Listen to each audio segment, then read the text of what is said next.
Hello, and welcome to American History Remix. I am Will Schneider. And I'm Lyndsay Smith. Thank you to all of our listeners and supporters who have been growing with us. We just wrapped Volume 2. Will, how do you feel when you hear those words? Tired. Very tired. This was a lot of work. Agreed. It was a lot of work, but it was a lot of fun, too, and we're proud of what we produced. So since we finished Volume 2, we're doing another Q&A episode. That's right. We asked for questions, and you sent in questions, and now we are going to answer them. So Lyndsay and I will take turns asking each other the questions that you, our listeners, sent in. But before that, Lyndsay, I have a question for you. And that is, what took so long? Why was there such a big gap between Volumes 1 and 2? Very good question, Will. And let's see, for context, Volume 1 was released in the fall of 2020, and Volume 2 was released in the fall of 2022. So why 2 years in between? Well, we can blame a lot on the pandemic if we want to. So there's that. But I did move to another state during the last period of Volume 1. So I moved to a new state, had to start a new job, and Will got more responsibility at his job. And yeah, I have the same job, but they keep giving me more work, which is awesome. I like that, but it keeps me very busy. Yes, and other things keep you busy too, huh, Will? Yeah, so my wife and I have 2 daughters. When we released Volume 1, we only had 1 daughter, and our second daughter was born about a month before we released Volume 2, which was very stressful and busy. So all summer long, I was frantically trying to record Volume 2 before there was a newborn in the house. And then once she was born, we were editing the audio, and I was trying to edit audio in between crying sessions of a newborn, and that was challenging. And partly why I am so tired. But yeah, this was a long and difficult process to get Volume 2 out. Yeah, definitely. But I feel like the biggest reason why it took so long is because there are so many moving pieces, and this really is not a 2-person project. No, this is not. There's 2 of us that are doing the content for the podcast. We have some help with some other pieces. Lauren Rico is currently developing teaching curriculum based on our podcast, and we're working with her on that. And if we have a secret weapon on this project, it's our friend Josh Jones, who does the final audio editing and mixing in the music. But as far as producing the content, from research to writing the scripts to editing and all of that, it's really just you and I. We're doing the work of 4 or 5 people as a 2-person team. At least. So it's very, very difficult. And each episode is a ton of work to produce. Yes. So we are so passionate about the topics, the subjects of each episode that we keep working on it because we love what we're doing. But to make a podcast successful, you'd need things like social media and a website and... Yeah, you had to learn how to do website design. Yeah. So things like that take our attention away from actually writing the scripts. Yeah. So that's part of why it took so long. And while it's wonderful to learn new skills, it really comes down to it. We just really want to read and write and talk about history. And right. So if there's anyone out there who wants to join our team, we don't mind having that conversation. Yeah, please. Someone come help us for the love of God. Okay. All right. So yes. What about another question? Will, one of our listeners asked, what about a little bit more about bio information? Who are my hosts and what's going on in their lives? Yeah, so we mentioned this a little bit in actually our first Q&A episode, which we did like 2 years ago now. But Lyndsay, you and I met at grad school in Portland State University. We're both in the same cohort, and that's where we got our, we both have MAs in history. Mm-hmm. And so we met there, and we have different specialties, which I think kind of helps the project. So I specialize in, it's called the social and intellectual history of the United States, which means I specialize in culture and ideas. You have a different specialty. You specialize in trees or plants or something? Yeah, very, very similar to that. I specialize in environmental history, and I did a second track where I learned how to do public history, which this project is an example of public history. But yes, environmental history is what I specialize in, and that is essentially taking a look at history with the physical environment in mind and the interactions between it and the humans involved in the area, involved in the story. So a very good example would be from this volume, our episode on early urbanization. Yeah, that was a quintessential Lyndsay episode. Yes. Though what's interesting is we have these different specialties, which kind of helps the project because we have different areas of expertise and they kind of complement each other. But as we keep working on it, your interests are influencing mine. The more work I do, the more I'm asking kind of the questions of an environmental historian, just looking at how people interact or are influenced by the world around them. So that's your influence on me. You're changing my historical specialty. Right. And my side of things, I'm asking more evolution of ideas, questions, and social history and even political history, which is something that I admittedly kind of avoided for a long time. But yeah, whenever I propose a political history idea, you're usually reluctant to take it. We're like, okay, I guess we should talk about politics.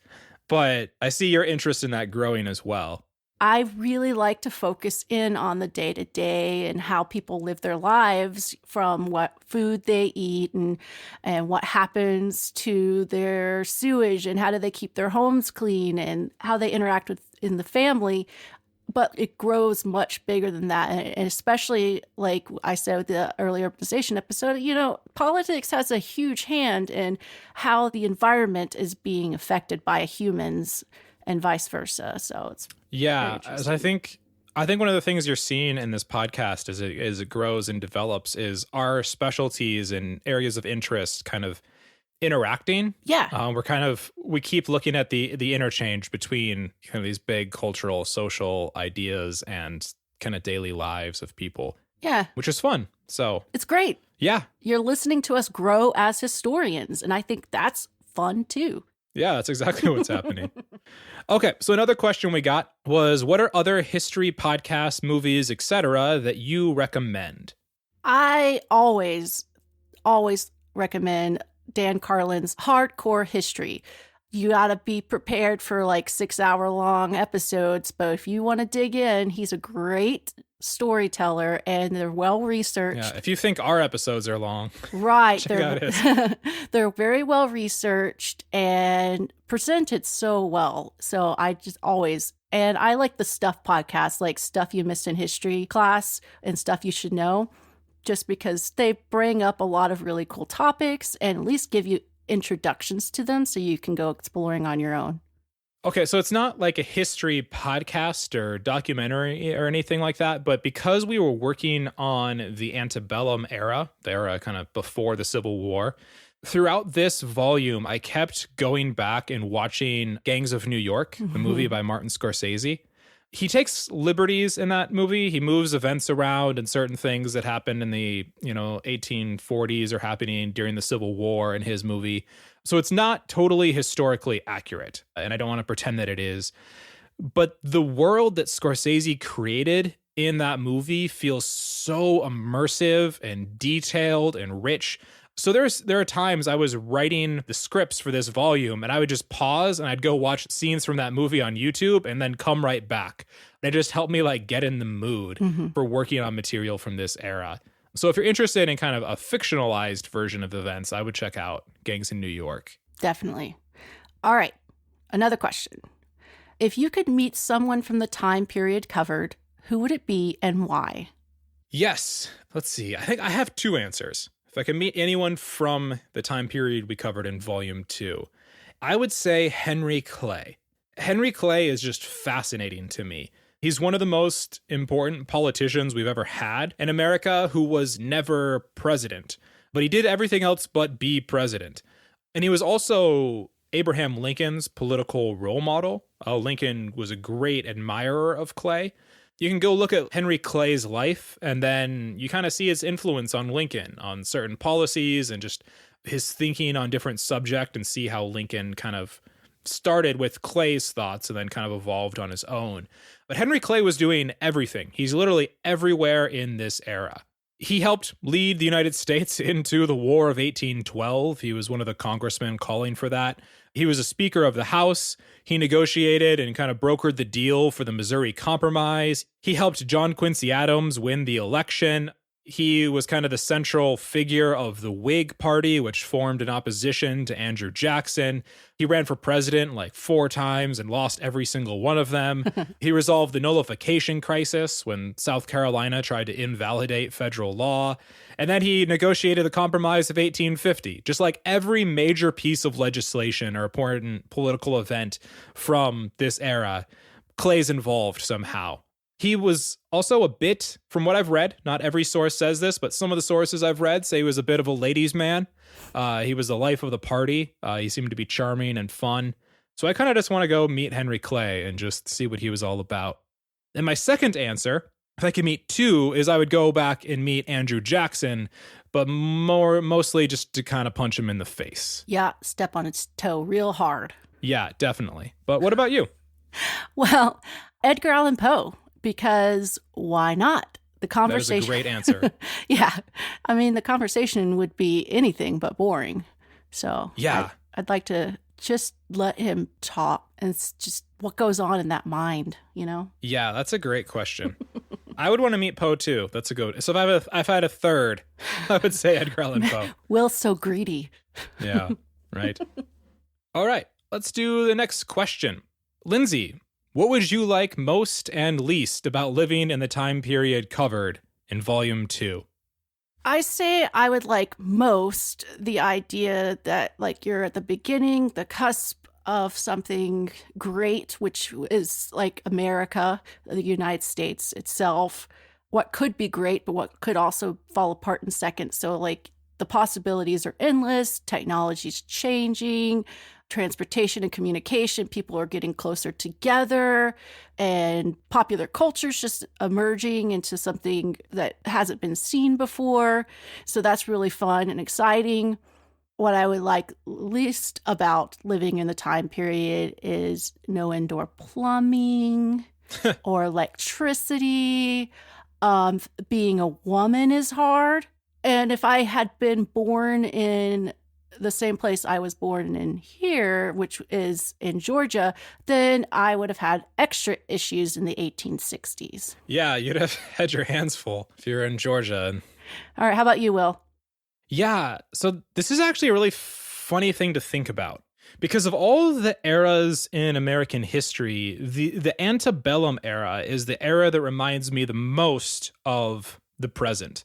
There are other things you see similarities in different eras, and it's not the only one where there's things that resonate by any means. But in this volume, we covered the twin revolutions. We had that 2-part episode with the revolutions in technology, which transformed how people live their lives. Revolutions in communication and transportation.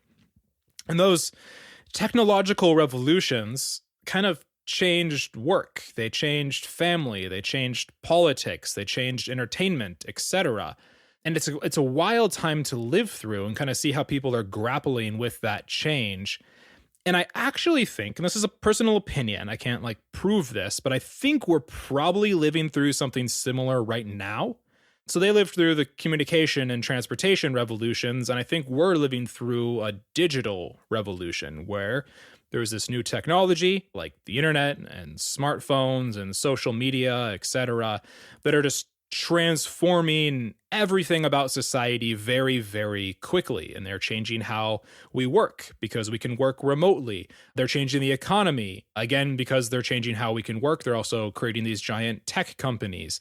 They're dominating the economy. They're changing entertainment and popular culture by letting us stream media from anywhere we want, anywhere in the world at any time. They're changing relationships through dating apps. And all of these things can feel very unsteady. It feels like life is changing quickly. Politics are especially divisive, kind of like they were in this era. The political parties are evolving. Just like in the antebellum era, there are new ideas about gender and reactions to those ideas. And so I think we're living through something kind of similar. And it's both exhilarating and exhausting. But that's my view. I don't know if you feel the same way, Lindsay.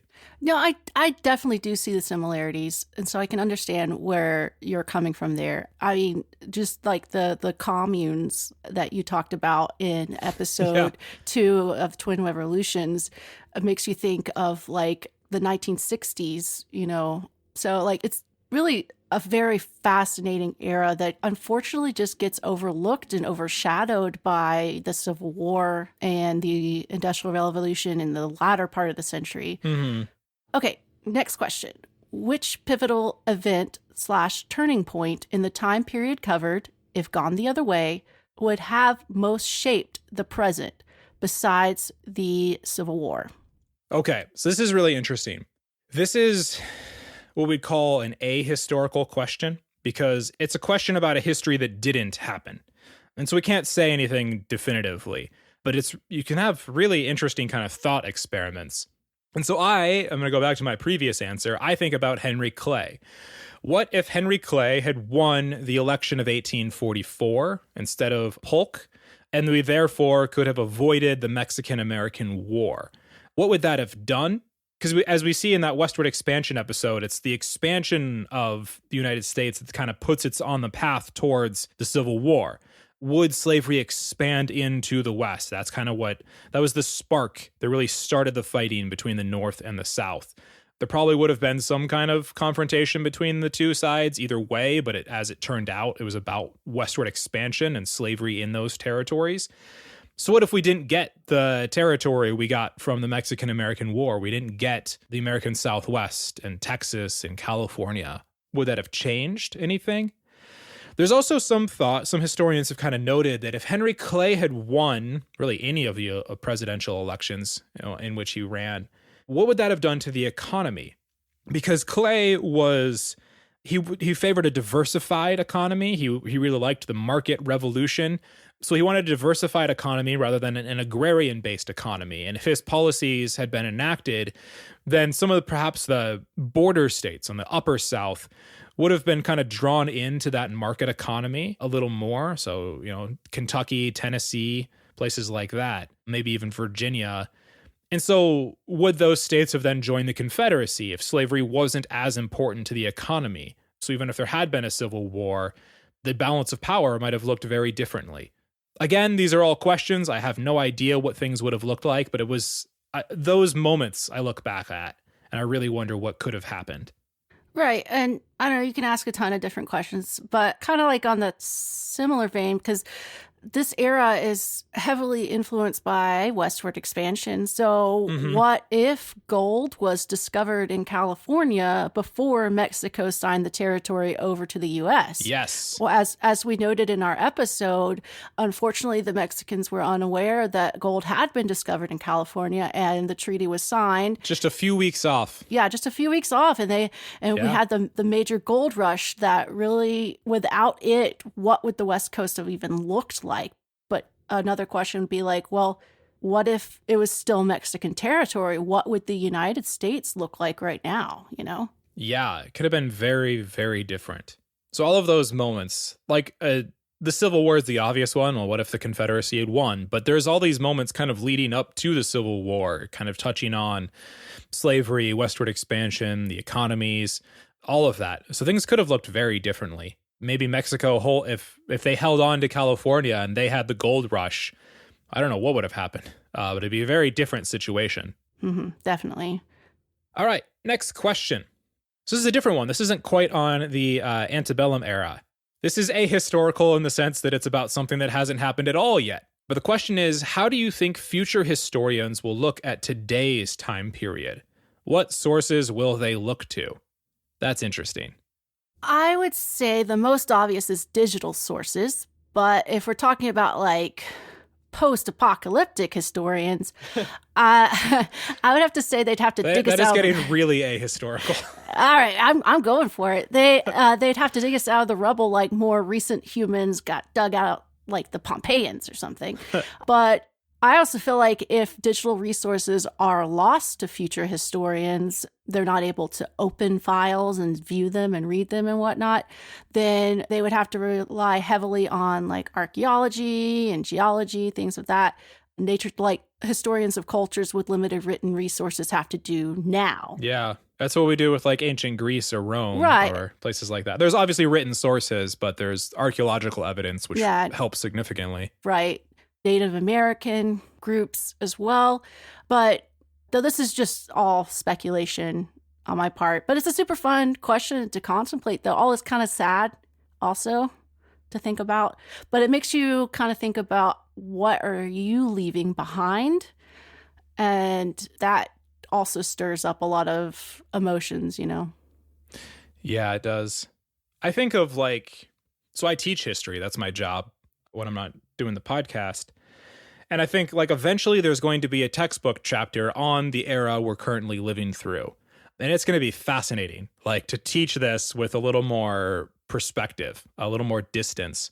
Because in the last, I don't know, few years, we've had the 2016 election, the COVID pandemic, the January 6th insurrection. Like it's going to be really interesting to teach these events later on when we're not living through them. I don't know. That'll be really interesting to live through. I imagine it'll be a little bit like teaching about the 60s or something like that, when there's just all sorts of kind of upheaval of all kinds and all sorts of new challenges facing the nation. All right. Next question. This is a little longer question. All right. In the B-side episode about families in the Civil War, you discussed fiction from the time that dealt with the war. I remember as a kid in school reading some captivating books on the subject, and of course we have all heard of Gone with the Wind. As an adult, I have come to enjoy historical fiction. Could you suggest some reading material you find interesting about or from this time? Great question. I really like that. So personally, I don't read a lot of historical fiction. If I'm not reading history, I'm usually reading like science fiction and fantasy. So historical fiction, I'm not an expert on that. But if you want to understand or get the feel of a certain time period, I really like going back and reading literature from that era. So as we were working on this volume, I actually a few times would go and just kind of read Walt Whitman poetry. If you like poetry, I'd recommend his stuff. It's funny because I actually don't care for his poetry all that much. I think it's fine, but it doesn't speak to me like other poetry does. But I found it really helpful just to get in the mood and just get kind of like a feel for the time period we were writing about, the antebellum era, and just, I don't know, getting in the vibe or something like that, almost like listening to music just kind of sets a mood. So I'd go read poems from his Leaves of Grass collection to kind of help me get into the zone when I was writing on this era. There's a lot of other great writing from this time period you could check out. The Transcendentalists are really interesting. We already mentioned Edgar Allan Poe. There's abolitionist material as well. But yeah, that's a great way to kind of get into an era and get familiar with an era, how people think and how they speak, their word choices, their phrases, how they kind of look at the world. It's a great thing to do if you're trying to understand an era. What about you, Lyndsay? Well, I read more nonfiction than fiction. But there is one historical fiction, I guess you can call it that I read years ago that I found very captivating and very good imagery, and that was The Historian by Elizabeth Kostova. And it's kind of like a Vlad the Impaler meets a woman in the future who has, I don't know, it's fun. It's like a gothic novel. But as far as like of the period, and specifically relating to American history, there are so many wonderful examples from Amy and Merrill Taylor's book, Divided Families, that we cite in our episode, Families in the Civil War. But one of those that she mentions, I actually found a copy on the internet through the digital library from Cornell University. It's free for anybody to access it, so I'll include the link in our episode description. But the name of it comes from 1862, and it's called Ceylon, or The Rebellion of 61, a domestic and political tragedy. And it's ridiculous. That's a good subtitle. Yes. Two fictional characters are thwarted from marrying while their fathers, who are Abraham Lincoln and Jefferson Davis, fight in a war. And I'm telling you, the characters alone are like, it's worth checking out. Like I said, I found a full copy. So this is like Romeo and Juliet set during the Civil War? Oh, yeah. It kind of is. It really is. And it does. That's awesome. like in our B-side, we kind of talk about, that there's the question between national loyalty and family loyalty. Yeah. Well, actually, in the entire episode, that's something we talk about. This is Yeah. definitely in like a dramatic and very entertaining way, putting those questions up for the readers. How does this story end? I'm curious now. Do they die like Romeo and Juliet, or? No spoilers, Will. Oh, okay. So our listeners, if you would like to read this story, you can find it through Cornell University's digital library for free, and I have the link I will share with you. But that's just one example I just thought was very entertaining. That sounds really entertaining. I didn't read that one. I should go read that now. Yeah, it's not very long. Okay, next question. Ooh, this one comes from my friend Brian. Brian wants to know, was extending Aaron Rodgers last offseason a mistake, and should they trade him this offseason? This is obviously about the Green Bay Packers. Lyndsay, what do you think? It's a very good question, Will. I would have to say, based on my knowledge of Aaron Rodgers, he is a very good-looking man. So extending his contract has to be a good idea, right? That's all I know about it. That's 100% of your knowledge on Aaron Rodgers and the Packers. Oh, he plays football. Yes. Do you know what position he plays? No. Oh, he's the quarterback. Oh, good for him. It's the most important position. Yeah, good for him. So this is a great question. I understood keeping Rodgers after last offseason and extending and signing him to that extension. In hindsight, obviously, that didn't pay off this year. Packers had a losing record. They didn't make it to the playoffs the first time under head coach Matt LaFleur. So in hindsight, yeah, they probably should have traded him, because there's a chance, we're recording this in early February, he hasn't decided what he's going to do this offseason, but there's a chance he retires, there's a chance he comes back as a Packer, there's a chance they trade him. I think it's time to move on from Aaron Rodgers. I think it's time to turn to Jordan Love, just like it was hard to turn from Brett Favre to Aaron Rodgers. That time had come. I think we're at that point in Rodgers' career now. And we're at that point in this episode. Yeah, we're at the point in the episode. But we'll probably get something in return for trading Rodgers, but the picks you could get back in return, the draft picks you could have gotten last offseason when he's coming off back-to-back MVP seasons, that would have been prime opportunity. I don't know how many first-round picks we could have gotten. But now we'll probably get a lot less, if I say we as in Green Bay Packers. Though I am a Packer owner. I own a minority share in the Green Bay Packers. So I guess I can say we. But yeah, we probably should have traded him last offseason. So that's a great question, Brian. Thank you. Thank you for sending in Packer questions every 2 years when we do a Q&A episode. Yes, thank you, Brian. He did that last time. He asked about Aaron Rodgers 2 years ago. So thanks, Brian. Okay, but seriously, another question that's going to kind of be a downer. Here we go. When you discussed the killing of dogs on your early urbanization B-side, I was disturbed but intrigued. You could have done a whole episode on that. It would have been rough, but it's like watching a train wreck in that it's hard to look away. Could you give me a starting point to look into that more? Absolutely not. We already talked about killing dogs for too long. I didn't want to talk about it in the B-side. I'm glad we didn't cover it in early urbanization. So no, I have no more information about killing dogs. Although I would suggest starting at Taming Manhattan by Catherine McNure. This book we cited for our episode on early urbanization. She does talk about the mad dogs, and that's where we got our story from. Mm-hmm. But, another really good source for just learning what people were thinking and talking about in the time period is to check out historical newspapers.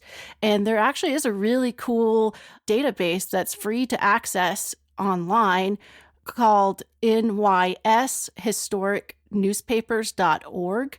And I'll put that link in our show notes as well. But it's newspapers from all over New York State, including New York City, and millions upon millions upon millions of pages that you can just look up what they're talking about with the dogs in New York City. You can kind of practice being a historian and going and looking at what we call primary sources, mm-hmm. sources from the time period. So a primary source is like a firsthand account, like an original document from an era. So that'd be like newspapers, letters, speeches, diary entries, things like that. Secondary sources, that's like a historian writing about these eras. I don't know what a podcast is, a tertiary source maybe. But yeah, if you want to get to know these eras, looking at newspapers from the time period is another great way to do that. As little as you should go read about people killing dogs. Can I say something about Taming Manhattan, though? Yes. The book by Catherine McNer? Of course. Okay, so we know Catherine McNer. She was your advisor in grad school. She was, yes. And she was on my committee as well for my MA thesis. So I got a copy of Taming Manhattan when I was in grad school, and I got it when I was kind of in the revision process for writing my master's thesis. And I read the first 5 pages, and I had to put it down because it was so good, and it was making me really discouraged about my own writing. I was like, this is so much better than I can write. And I was just getting like bummed out that I couldn't write that well. And I'm like, I'll read this later, but I can't read this right now because it's so good. And then after I was done with my thesis, I then went and read it, and it's excellent. It's a great, great book. But I actually had to avoid it because it was so good. Okay, and now imagine handing your papers, your drafts, your rough drafts to the same person who wrote that book. Oh, I never thought about that. You did have to do that, didn't you? But hey, it made my thesis turn out much better because of it. Yeah. So I had Dr. Johnson editing my thesis, who was awesome. Like, he made it so much better than it would have been without him. So there are some really good professors at PSU. yeah, definitely. Okay, next question. In early urbanization, you discuss polluted waters, piggeries, swill milk, and parks, among other things. There's a lot to unpack there. The relationship of urban areas with the health and the environment continues to be a hot topic today. How did the evolution of this relationship and its effect on public policy in New York City affect other areas? Did what was going on in these areas impact similar issues in Chicago, for example? Okay, so those are wonderful questions, and there's a lot going on there that I don't think we have time to talk about now, but That's like 6 different questions. I know, and it's wonderful. And I'm so happy that you're asking these questions. So continue asking these questions. Absolutely. I will say that New York City was not the first place to experience the challenges of urbanization in the world, but it was among the first to do so in America. Yes. And it grew. And the big part about it is it grew so rapidly during such a pivotal period of American history that it had to face questions like what to do with the sewage, how do we fight fires and disease, how do we feed people, and so on. Other cities surely took notes on how New Yorkers defined public and private spaces and who managed them and who had access to certain resources. But then, of course, they had to adapt policies and procedures to their own environments because the U.S. is huge and the environment, it's so varied across the landscape. But what I recommend doing is checking out other environmental histories focused on America's early urbanization, like William Cronin's Nature's Metropolis, which features Chicago, or Michael Rawson's Eden on the Charles, which talks about early Boston. And I mean, there are other sources innumerable. If you just pick your city and dig, there are so many avenues you can take. But very, very good questions, and thank you for asking them. Yeah, I'll shed a little bit there. This is really your area of expertise, but I know other cities face similar challenges just a little bit later. So like New York is kind of at the forefront because they're growing so quickly in the antebellum era, and they continue to grow. And then cities like Chicago after the Civil War and kind of in the Gilded Age, kind of leading up into the 20th century, that city is growing significantly, and it's facing its own challenges of urban growth and fires and things like that, sewage. So New York's just kind of, it's so fascinating because it's an early case study. So it's, in a way, it's unique because it's happening so soon, but then all other cities are facing similar challenges later on. On Chicago, I would also endorse Nature's Metropolis by William Cronin. That's an excellent book. It's really fun.